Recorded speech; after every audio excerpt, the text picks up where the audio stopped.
La superbe église Saint-Dominique de Bonifacio, monument classé, que s'est déroulée la cérémonie de signature de la convention qui lie de façon très officielle l'Office de l'environnement de la Corse, représenté par M. Pierre Gionga, et le parc national de l'archipel de la Maddalena, présidé par M. Giuseppe Bonanno.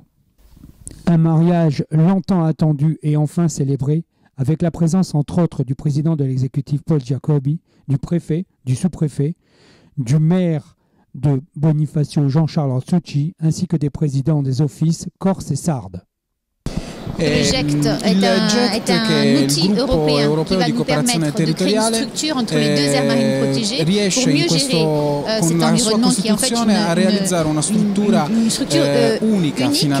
Donc on a mis du temps, c'est vrai, à la mettre en place, mais c'est un outil qui est très nouveau, il date de 3 ans et il n'y a pas en fait d'outils internationaux qui nous permet, juridiquement parlant, de créer un parc marin international. Donc on a tout cet outil à notre disposition.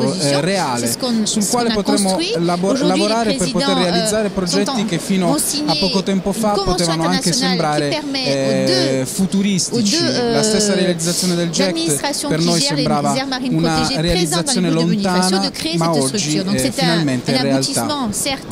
Qui a pris du temps, mais maintenant ça y est, c'est un projet unique parce que c'est le premier GECT en Europe qui va servir à gérer un espace protégé.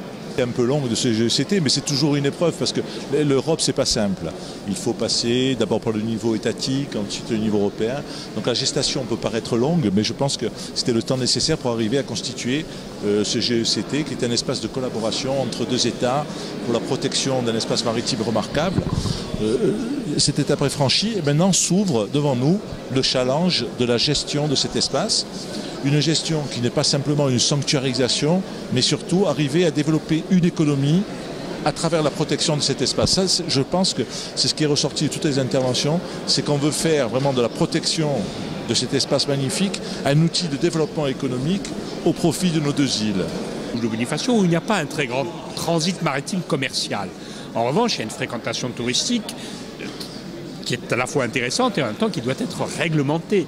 Et c'est vers cela, tant sur le plan maritime que sur le plan terrestre, qu'on doit agir. Alors sur le plan terrestre, côté Corse, on a le Paduc, donc là les choses sont très claires et j'ai tenu à le dire.